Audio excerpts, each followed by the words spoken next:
تأكلون من هذا الخبز وتشربون من هذه الكأس تبشرون بموتي وتعترفون بقيامتي وتذكروني الآن Father, in the Son, and the Holy Spirit, one God. Amen. Today we actually celebrate three persons. That's very unusual. Actually the three of them is very important people in the church or persons. One of them is an archangel, Archangel Michael, because in every 12th, on the 12th day of the Coptic month, today is the 22nd of October, but that's not what I'm talking about. In the Coptic month of Abba, we are the 12th day. Every 12th day in the Coptic month, we celebrate Archangel Michael. And Archangel Michael is the first person we're celebrating today, so we're going to have three stories. And the second person we're celebrating today is St. Matthew. Oh, St. Matthew. St. Matthew is the first one to write, or it's the first gospel in the New Testament. If you have that page which says New Testament, and you flip it, the first name comes up is Matthew. Thank you. So Matthew is the gospel writer, and one of the 12, the great 12 apostles of Christ. And his icon is always here. And if you want to find St. Matthew, and usually he is the one who holds the gospel. So the gospel of St. Matthew would have a man on it. So there is the gospel of St. John, has an eagle, but then the gospel of St. Matthew would have an angel or a man on top of it. Because there are only two from the 12 who wrote gospels, Matthew and John. But what about Mark and Luke? Were they from the 12 apostles? No, they were from the 70 apostles. There is another 70 that Jesus appointed. But the two we have in the 12, you can see them here. If you can look carefully, the one here, right next to the icon of the Last Supper, is St. John. But then you go here, not the first one, because that's Peter. It's the second one, and that is the one who holds a book.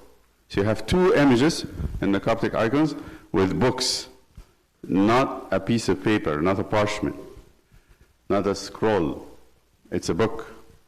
So the two books we have here in the iconostasis is St. John and St. Matthew. And St. John has an eagle on his book. St. Matthew would have an angel or a man. Okay? So that's St. Matthew, the second on the left side. The third person we're going to have today is a patriarch of the Coptic Church. His name is Pope Demetrius, or in English you would say Dimitri. That's almost like a Greek name, Dimitri. And Demetrius has a very famous story, and we like to keep those stories in our memory, always need to think about him. First is Archangel Michael. What do we know Archangel Michael for? He's one of the great 7 of army leaders. These are the leaders, the generals of God in heaven. So you have their names in the doxology of the angels. The first is Michael, the second is Gabriel, and the third is Raphael. So you have Michael, Gabriel, and Raphael. These are the first three. Then Soriel, Sadakiel, Ananiel, and the last four, Saratiel. You don't need to remember the names of the four, but at least remember the name of the first three. Archangel Michael, Archangel Gabriel, that's the one that came to St. Mary and told her she would be the mother of Jesus. And Archangel Raphael, the name of the archangel that we have for the church. And you always see him holding a hand of a young boy, Archangel Raphael. But today we need to think about, or to speak about Archangel Michael. One of the things Archangel Michael does all the time, he is a very powerful angel. He fights Satan. Archangel Michael at one point had to confront Satan, because Satan said, I'm going to be like God. I'm going to be equal to him. I'm going to call the angels to follow me, because we'll call the people to worship me. Satan said that. And what did Archangel Michael say?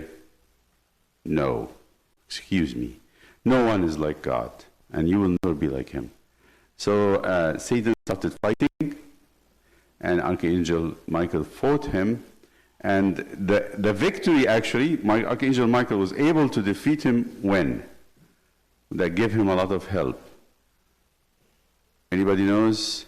Any idea, suggestions? When was the second or the minute when Archangel Michael was able to defeat Satan? When Jesus was on the cross and died. That's the time. Because then Satan appeared and was very clear that he was very, very, very evil, because he wanted to kill Jesus from the beginning. Since he was born, remember how Satan told King Herod to do what? To kill him. Remember the story of the little babies in Bethlehem? Satan went to the king and told him, you better kill this boy, he is not going to let you be a king. And then Herod says, I'm never going to allow this to happen. So this is the beginning of Satan hating Jesus since he was born. But he managed to whisper in the ears of Judas and tell him, just go sell him, they need you. The high priest and the soldiers and the Roman governor want you to sell him. Go sell him. So Judas went to the leaders and asked him, what would you give me so I can sell Jesus? St. John says in the Gospel, when Satan has finished telling Judas what he wants to tell him, Judas left the upper room. You see him on the corner here? You see that everyone has a halo, a golden light around him, except this person on the left side. He's leaving. He's leaving in the dark to go and do what? To betray Jesus. See that? In the corner there. See that face of a man that leaving with a bag of money in his hand? He has a bag of money. In the icon of the Last Supper, Jesus in the center, there's 6 on this side, but 5 on this side, because the other one is Judas holding a bag of money. He didn't get the money yet, but he's going to get it. So who did tell him to do that? Satan. Satan wanted Jesus to die, but it was a big shock, because when Jesus was killed, immediately in heaven, everybody understood this was the Son of God. So I would imagine, Archangel Michael went to Satan, who stands in heaven. Actually, he was there in heaven. And he said to him, dare you come here after you killed God's Son? You want to come to his presence? You are shameless. And he kicked him out of heaven. And Satan started fighting, and all the angels with him started to fight. But when Jesus rose from the dead, it was done. It was a done deal. Satan was crushed, was completely crushed. So that's why you have in the icon the Archangel Michael is defeating Satan and throwing him down, and he has no power over us. Satan has been defeated. So this is the work of Archangel Michael. In the old times, one day, when Moses, the arch prophet, the prophet of the first prophet of God, who, you know Moses, who had the Israelites come out of Egypt, when he about to die, people loved Moses, and they were so impressed with him, they even thought that he was a god. So when Moses died, Satan said, we have a plan. I'm going to bring them the body of Moses so that they can see him and worship the body of Moses. And Archangel Michael said, no way. I'm not going to let them know where he is. So he hid, and he fought with Satan in the past to hide the body of Moses. Now I move to the next person. The next person is a very, very dear person, very dear to us. He's one of the 12 apostles, and apostles are our fathers. We are called an apostolic church. The Orthodox Church is an apostolic church. We belong to them. We belong to those 12 men. They are our fathers. Matthew especially, he was not a fisherman. The rest of them, like Peter, John, James, and Andrew, were all fishermen. What was Matthew's job? Something disgusting, yes. He was a thief. He was a thief.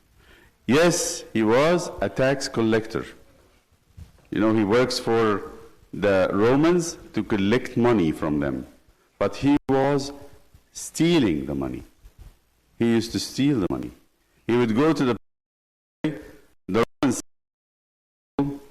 Vera owes the Roman Empire $10. But Vera doesn't know anything about that. His name was Levi before he became Matthew. He said, Levi, go tell Vera she owes the Roman Empire $10. He goes to Vera and says what? Vera, you owe the Roman Empire $100. What are you going to do with the $90? What's he going to do with it? Huh? Keep it for himself. And the people knew that they were all thieves. And they took advantage of the ignorant people, the poor, naive people, because they don't know what the Roman law is like, and they stole money from people, so they hated them. So one day, and they were hating them big time. One day Jesus was going by, and Levi, who was a tax collector, sitting there, counting the money, writing the names, writing how much they paid. And he lifted his head up and saw Jesus and said, and Jesus said to him, Levi. And yes, teacher, he said, come after me, follow me. And guess what? Levi left the money and left the records, stood up and followed Jesus. Can you imagine that? But then I will tell you something very, very nice. I noticed when I was reading the three Gospels. I like to read the three together because they have the same stories, but written very little difference. So Mark and Matthew himself, Levi himself became Matthew, wrote in his own diary, in his own memories, that when Jesus told him, he speaks in like as if he's speaking about somebody else. He left everything, went home, and made him a dinner. Mark said the same. But listen to what Luke said, that we read just now, that Kareem just read for us. He said, and he said to him, follow me, Jesus said to Levi. And he left all, rose up, and followed him. Then Levi gave him a great feast. So I like this a lot, because when Levi himself wrote it, he said he just gave him a dinner. But when Luke wrote it, he said he gave him a great feast.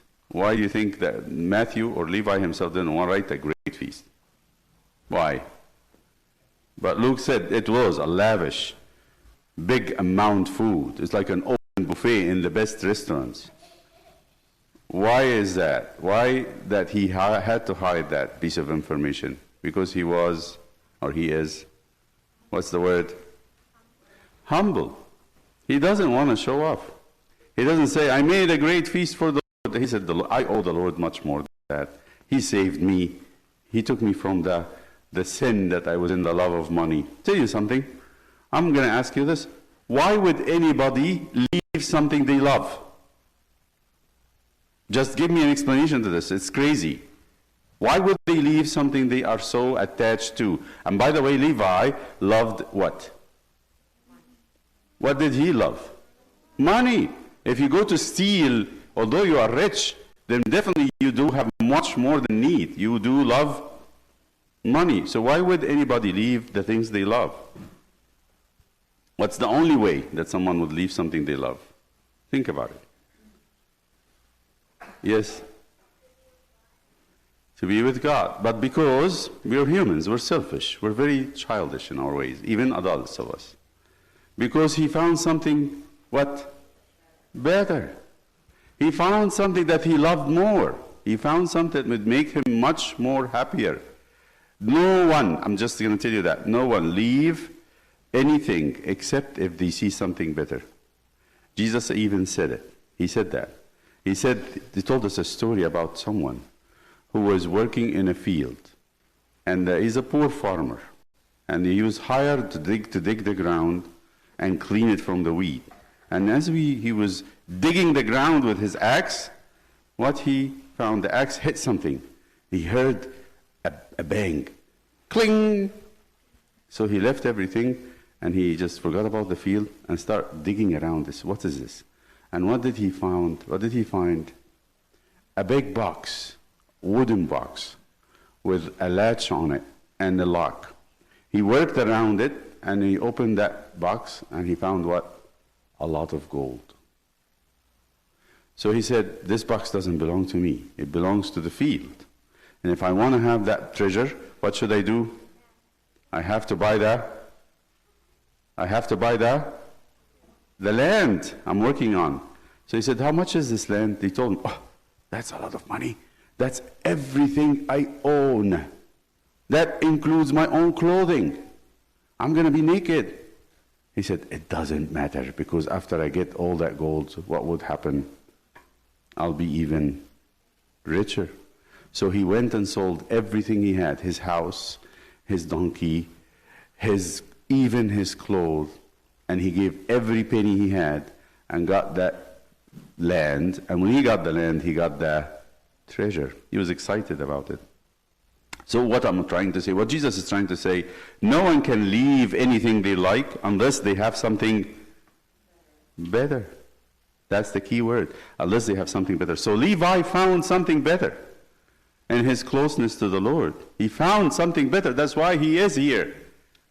This is much better for him than to be a tax collector that nobody knew about him. He actually went, Levi became Matthew, that's his Greek name, and he went to Saudi Arabia, to Yemen, he came to Egypt a little bit, and he went to Ethiopia. And in Ethiopia, he converted a lot to become Christians, but then the daughter of the king wanted to follow him and be a nun, and she became a nun, but then a revolution came, and they took the kingdom, and they killed the king, and the man who made the revolution wanted to marry that girl.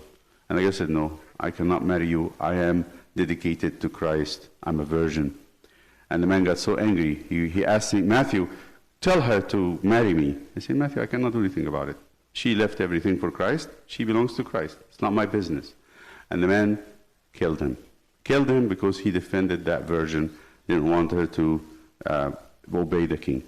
The last one is Saint Demitrius, the Pope, our Pope. He was from the early popes, and he was a very humble man. He didn't learn much, but he was actually willing to learn, and God chose him to be the Patriarch. So he always have something very interesting. So Pope Demetrius, because he didn't know much, and if this is his throne where he used to sit, he got his teacher. This is how he honored teachers. Listen to me, listen. He got his teacher who taught him how to read and how to write, and he sat him on the throne of the Patriarch. Where did he sit, you think? He sat on the floor. The Pope sat on the floor and had this teacher teaching him from his throne, from the Pope's throne. And they asked him, the teacher said, Your Holiness, I cannot do this. I cannot be sitting on your throne while you're sitting on the floor. He says, no. Today you are my master. I need to listen to you because you're teaching me. That's how Pope Demetrius honored teachers. He honored teachers. And think about that when you're thinking about your teachers that are teaching you. They are giving you things that you will use the rest of your life and maybe into eternity. Three people will need our honor, or at least two, I know for sure two of them will need our honor. A teacher and the priests and the bishops, because they care for us for eternity. What you learn today will help you to go to heaven. Because if a teacher teaches you to read, what will you be able to read? The gospel. And if Abuna takes confession from you, then where is your sins going? To the blood of Christ. You're saved. So those two persons help you to go to heaven. Be careful that you honor them. Glory be to the Father, and to the Son, the Holy Spirit, now and forever.